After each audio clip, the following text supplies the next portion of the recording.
Good morning प्यारे बच्चों। आज हम हमारी वसंत पुस्तक के पाठ 2 लाख की चूड़ियों को प्रारंभ करेंगे। आज हम इस पाठ का परिचय प्राप्त करेंगे कि पाठ में हम क्या पढ़ने वाले हैं और पाठ में क्या बताया गया है। सबसे पहले तो बेटा कि जैसे नाम से ही पता है लाख की चूड़ियां, मतलब ये जो पाठ है वो संबंधित है लाख एक पदार्थ होता है बेटा जो हमें पेड़ों से प्राप्त होता है ना, उससे बनी हुई चूड़ियों को। ठीक है, इसमें कुछ पात्र आएंगे बेटा, बदलू, लेखक, रज्जो।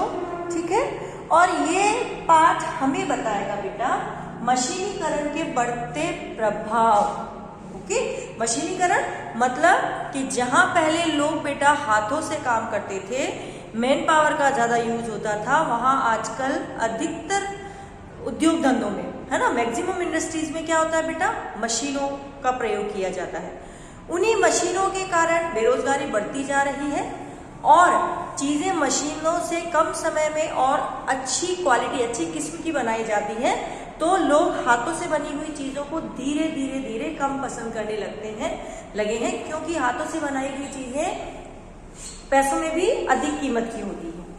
तो इसी मशीनीकरण के कारण बेरोजगारी की समस्याएं बढ़ती जा रही है और उस समस्या के कारण जो बेटा कुटीर उद्योग धंधे वाले, हस्तकला से जुड़े हुए जो लोग हैं, उन पर क्या प्रभाव पड़ा है वो इस पाठ के माध्यम से लेखक हमको बताना चाहता है। ठीक है बेटा, तो आइए देखिए इस पाठ में है क्या।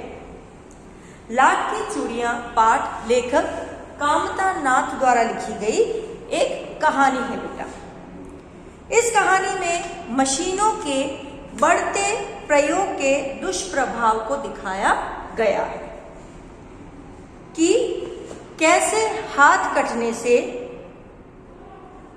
है ना, कि मशीनी युग जो है एक तरह से उसने जो हाथ से काम करने वाले हैं उनके हाथ काट दिए हैं और इस कारण से उनके जीवन पर क्या प्रभाव पड़ा है।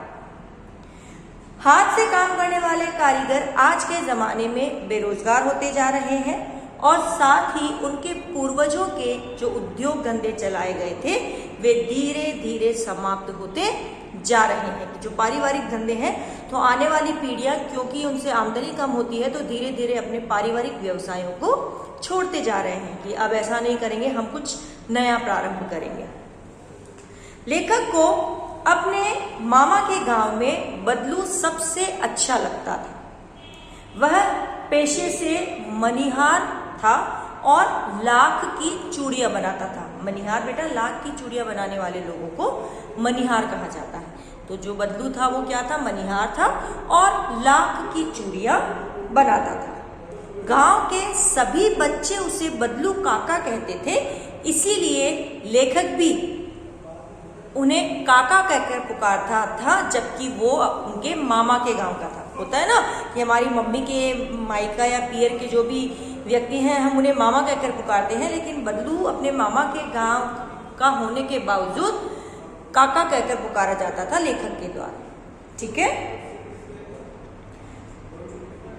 उसकी बनाई हुई चूड़ियां गांव की सभी औरतों के अलावा आसपास के गांव की औरतें भी खरीदकर बड़े चाव से पहनती थी, है ना, कि वो इतनी सुंदर लाख की चूड़ियां बनाता था, उनकी इतनी अच्छी कलाकारी उसकी उन चूड़ियों में नजर आती थी कि गांव की और आसपास के सारे इलाकों की औरतें उसी की चूड़ियां पहनना पसंद करते थे और लेखक हर औरत के हाथों में वही लाख की चूड़ियां बनी हुई पहनी हुई चूड़ियां देखता था जब वो बचपन में अपने मामा के गांव जाता था।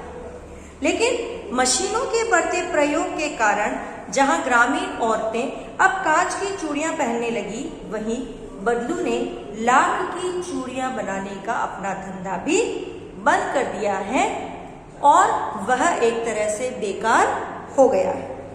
लेकिन जब कई वर्षों बाद अपने मामा के गांव जाकर बदलू काका से मिला, तब उसने अनुभव किया कि काम बंद होने के कारण बदलू काका अंदर ही अंदर टूट चुके हैं। उसने बताया कि इस मशीनी युग ने न जाने कितने हाथ काट दिए हैं।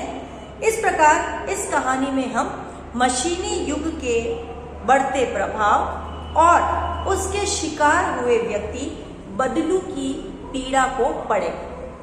लेखक कामतानाथ जी ने बहुत सारे ग्रामीण शब्दों का प्रयोग इस पाठ में किया है।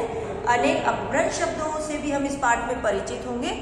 उन्होंने इस व्यथा को, कि मशीनी युग के कारण बढ़ती बेरोजगारी की जो व्यथा है, उसको बहुत ही मार्मिक तरीके से हमारे समक्ष प्रस्तुत किया है। मार्मिक, जो सीधा मन को छूता है, कि जब हम कहानी पढ़ेंगे तब हमें एहसास होगा कि बदलू को मशीनों के आ जाने के कारण मन ही मन कितना दुखी होना पड़ा था, और साथ ही उसका व्यवसाय बंद हो जाने से उसके जीवन पर भी क्या क्या प्रभाव हुए थे। यही हम इस कहानी के माध्यम से पढ़ेंगे। आज आपको इस पाठ के परिचय के द्वारा पाठ हमें क्या बताएगा ये समझना। ओके बेटा, बाय।